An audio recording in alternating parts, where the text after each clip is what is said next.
Looking for peak performance and show-stopping looks? US Radiator delivers the cooling you need. And hey, for more awesome builds and insights, hit that subscribe button for ScottieDTV.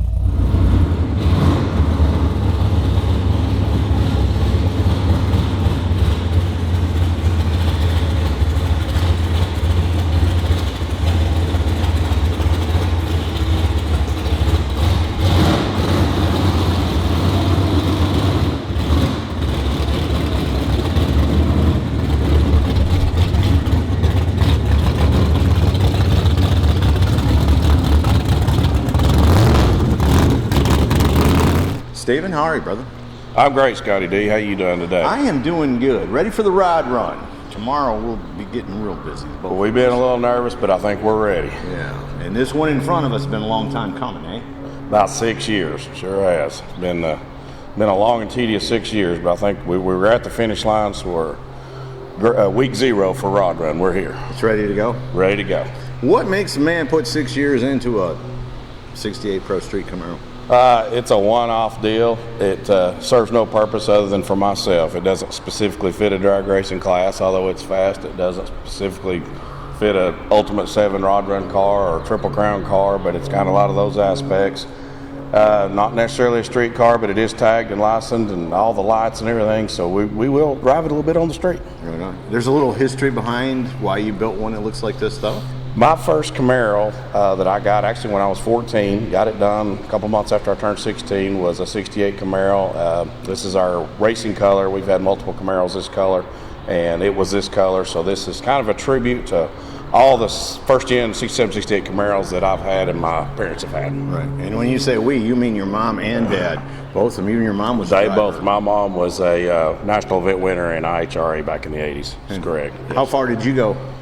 I was running Pro Mod. I actually ran it up the last Pro Mod race I raced in 2010. So then I got into offshore power boats, which wound up being 2 motors instead of 1 to keep up with. So if you think drag racing's expensive, go buy one of them, right? So we've kind of circled back, if you will, to where we started. And like I said, this is just a tribute car, whatever you want to call it. And we just plan on keeping it. It doesn't fit a purpose except for anything but us and our family. Tell me a little bit about it. So we bought the car. We decided that's what my wife and I decided that's what we wanted. We'd had a late model Camaro, which I think you might have seen. Right. Big horsepower car we were playing with, and I said, this is not for me. I'm too old for this. So went back to our roots and searched around, drove over the country, and wound up finding this car actually in Tennessee. And it had been a race car for about 40 years, so it was a perfect candidate, true RSSS, big block car from the factory, and got it home and started doing the things we wanted to do to it, and it snowballed out of control, so here we are 6 years later.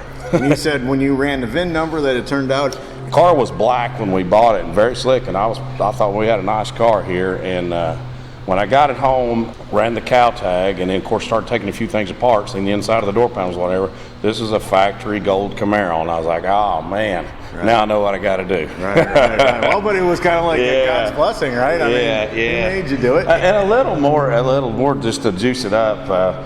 You know the Jinxter DT, we were looking for some pictures one day of a Camaro, and I said, you know the guy I bought my car from had a picture on his Facebook page of this thing up in Kentucky carrying a big wheelie, you know, and I said, let me find that. That'll be the source material we're looking for. Well, I went to his page and I realized he had passed away. And I was like, oh man, that's terrible. Because he had several cars. Maybe that's why he sold it when he sold it to me or whatever. But so I said, well, I still got to find the picture, right? You know, so scrolling for the picture. Well, then I start seeing all of his happy birthday in heaven post. Dude, we got the same birthday. Oh, no kidding. Yeah, so just all that, I was like, oh man, we're gonna go all out on this car. It's just man, we're just gonna put all our eggs in this one basket, so here we are. Right on. And it's going to be a fun car. Tell me, anybody, obviously, you didn't do it all yourself. You got some people you need to give a shout out to? No, it was built by B&B Race Cars. He builds a lot of NHRA competition eliminator and superstar cars, so he was a good candidate for a metal body car, if you will. Right. David Mundy helped me a lot. He's more of a pro mod type builder. He built a couple of other race cars, but so David consulted with me a lot. And then Taylor Laster, TRE Race Engines, he's always been my guy when I was racing. So when it was time for a 632, I just called up my buddy Taylor in Houston and said, hey, I need a 632, so here we are. Right on. And you had been able to keep in touch with him all those years? Oh, yeah. Taylor moved back to Houston. He actually lived in Knoxville for a while, and TREs, they're a really well-known racing engine outfit, and so we've just stayed in touch. We used to hang out together when he lived here, so it was a no-brainer to go with Taylor and TRE. And so when we got done getting the motor and everything in the car went to Chad Yearwood's at Yearwood Motorsports for all the paint, detail, finish work, grill, lights, emblems, all things of that nature. He was very instrumental in getting the car finished out as far as all the street car OEM stuff, dash, hooked me up with the interior guy, Noah Hunt, did the OEM headliner, door panels and things of that nature. So big shout out to Yearwood Motorsports for being an instrumental part in getting the car absolutely finished. And then the interior's all race car? I wanted as much OEM stuff as we could, so the car's got a headliner and a dash. Still got the original instrument cluster. Of course, there's Dakota Digital upgraded, but door panels, everything we could get OEM in the car we did with the 25.2 cert chassis. Right. So just like I said, it's just a myriad of combinations of all into one. Right on. And then Thursday morning, of course, the video will come out after we do this. Thursday morning, we're going to unveil this at the Rod Run on the ScottieDTV Facebook page. So if you happen to be watching and you saw us unveil that car, that is this car. Yep. And I'll try to get it out. The feature that we're shooting today, I'll try to get out soon after the Rod Run. So everybody will be up to date. Anybody else we need to give a shout out to or say anything else about the car? Well, obviously my mom and dad was, the inspiration for it. But we'll. I've not posted any social media of it. It's just kind of been a special car to me. So right.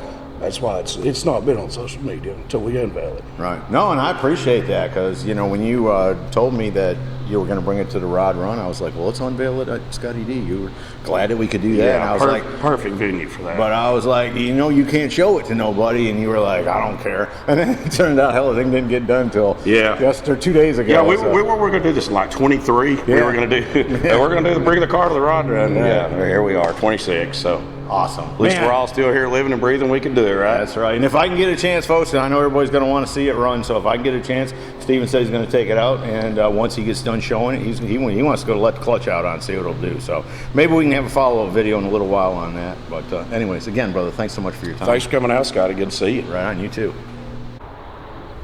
So there you go. A very cool 1968 Pro Street Camaro Gold Rush. Hope you all have enjoyed it. See ya!